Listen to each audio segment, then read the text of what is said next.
Pues nace por un accidente fortuito, que es un destino profesional en esta comarca del norte de Palencia. Yo soy de Madrid y no entraba en mis preferencias llegar aquí, pero la vida me condujo a esta zona. Al llegar aquí me sorprendió mucho ver la situación del pueblo. Era el año 2003, España estaba en plena burbuja inmobiliaria, todo el mundo construyendo como loco, y aquí sin embargo me encontré muchísimos espacios abandonados, locales cerrados, abandonados, tiendas que no cambiaban el género, y eso me hizo pensar qué pasaba. Y entonces a los pocos meses de estar aquí empecé a fotografiar todos esos lugares y mediante un cuento y un dibujo collage me imaginé la vida de esos últimos habitantes, quién podía haber vivido en cada uno de los sitios. Y así fue naciendo una colección de trabajos. Con el tiempo fui dándome cuenta de que estaba construyendo un atlas personal y poético de la comarca.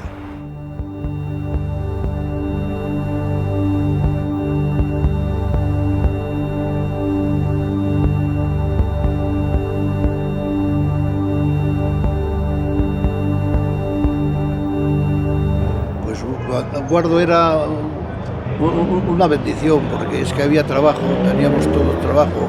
Yo trabajé en explosivos 38 años y era había un ambiente terrible. Pues la verdad es que era una villa con muchísima vida. Me pilló en la infancia y mis primeros años de juventud y era, pues la verdad es que exagerado la actividad que había de todo tipo. Yo el recuerdo que tengo más fuerte, parece una bobada, pero es cuando se celebraba el día de Santa Bárbara en el colegio y los que eran hijos de mineros podían no venir al colegio por la tarde para comer con sus padres en casa.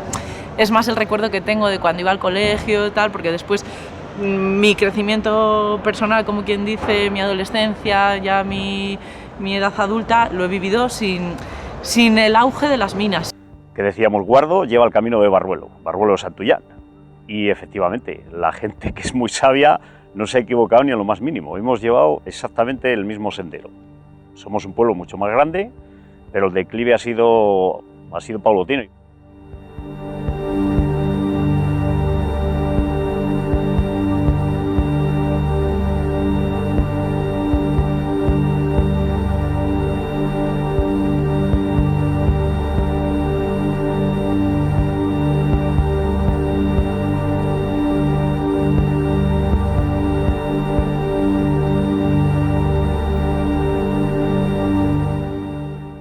El contacto con el espacio en sí fue muy violento, claro, porque no tenía nada que ver con ningún otro lugar en el que yo había vivido y que incluso que conocía.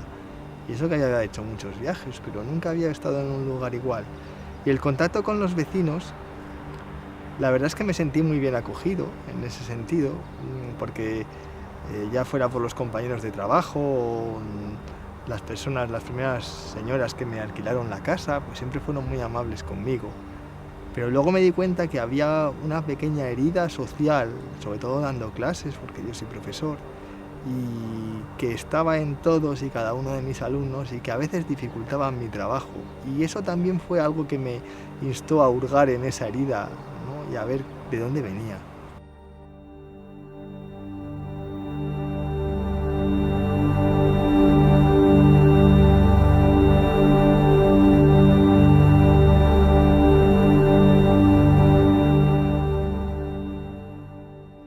Yo ya hacía mis collages de habitaciones cerradas, más o menos mágicas o fantasiosas, y fue la presencia aquí lo que supuso una irrupción muy pujante, muy fuerte, muy violenta de la fotografía documental. O sea, que fue la fotografía documental la que irrumpió en un proceso artístico de tipo poético o personal para trastornarlo todo.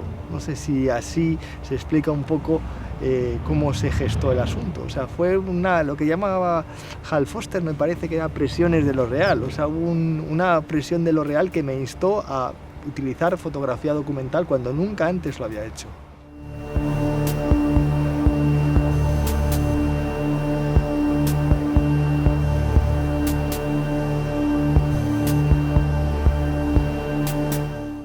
La irrupción de lo documental nunca desterró del todo la ficción, Y de hecho, para un trabajo o para un atlas como este, donde el aspecto de los fantasmas, de lo que no está o lo que uno se imagina es tan importante, viene muy bien el mantener ese pozo, ese reducto de ficción que lo único que hace es potenciar la fuerza del trabajo, ¿no?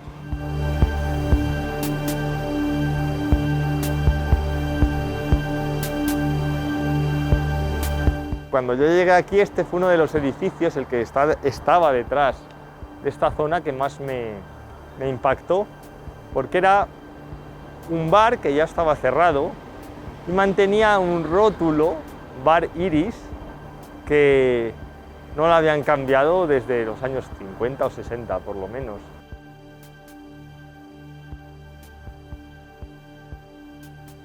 Uno de los cuadros está inspirado en un espacio que era el Bar Iris, que era el bar de mi familia, y pocos meses antes había fallecido mi abuelo, entonces para mí que esté representada mi familia, aunque sea en una comunidad fantasma, es algo muy conmovedor y que me hace sentir el proyecto muy, muy de cerca.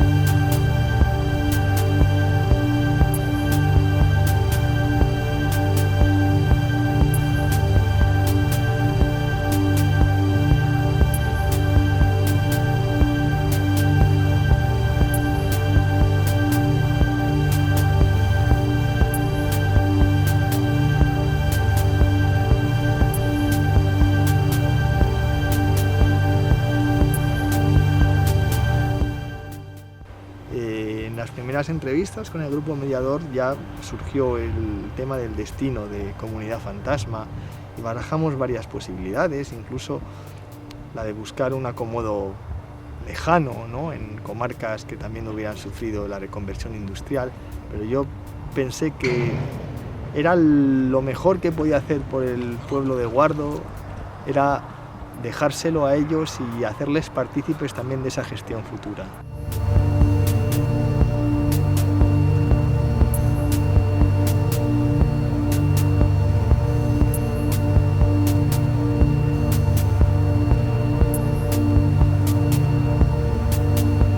Los planes que tenemos con esta obra que ha donado José Luis a la Agrupación Musical de Guardo son crear un espacio expositivo permanente donde la gente de Guardo y de la comarca pueda disfrutar de esta maravillosa obra, que sin duda es un reflejo de la sociedad de Guardo.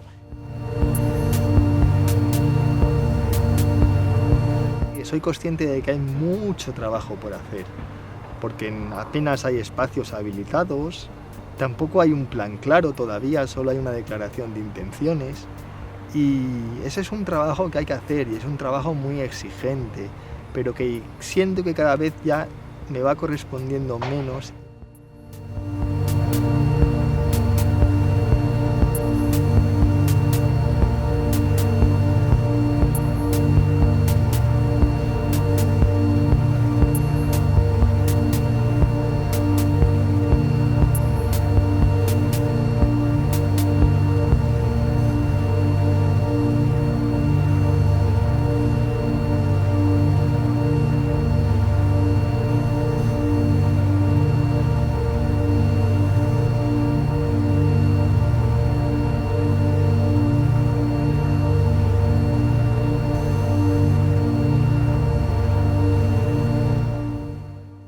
Estoy muy orgullosa de que alguien venga aquí y se sienta inspirado, porque la inspiración no sale de la nada, tiene que haber vida.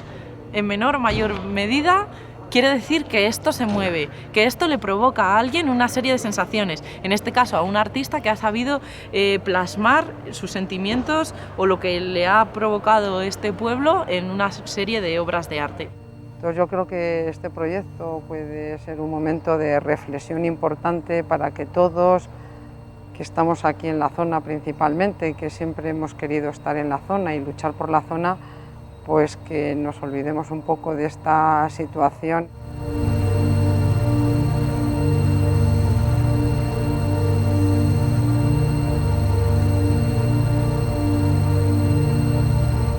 otro día lo andaba pensando y era como un dicho oriental.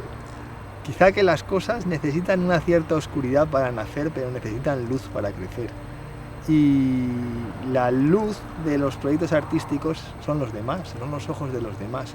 Entonces, quizá no está mal la clandestinidad para que se gesten cosas nuevas, ni que alguien se sienta perdido, ni desorientado, ni fuera de su sitio, ni lejos de su ciudad, pero en algún momento, a lo largo de ese proceso, ha de haber una cabida para los otros. En algún momento de la producción cultural tienen que entrar las personas que nos rodean, incluso cotidianamente, para que los proyectos crezcan.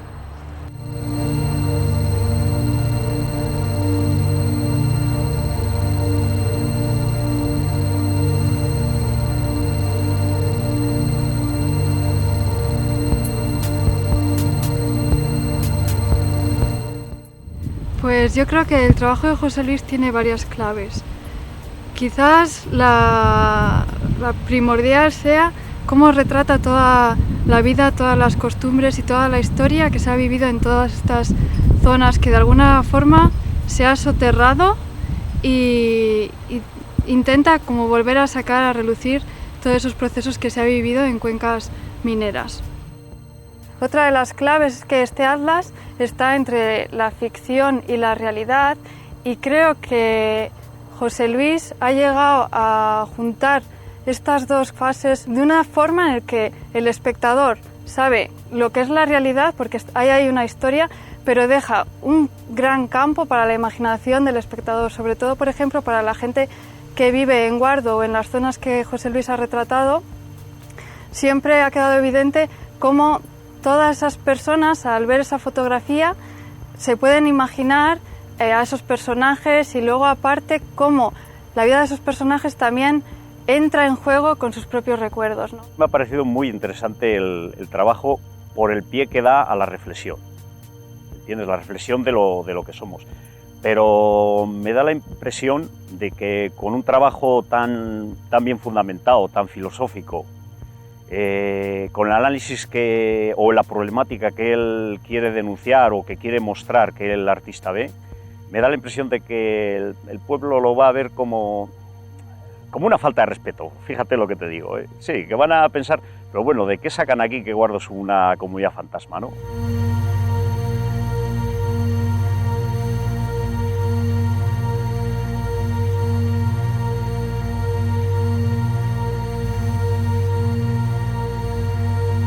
En 1972 se produjo el famoso informe del Club de Roma sobre los límites del crecimiento, ¿no? Parece que me persigue como un espectro aquel informe, ¿no?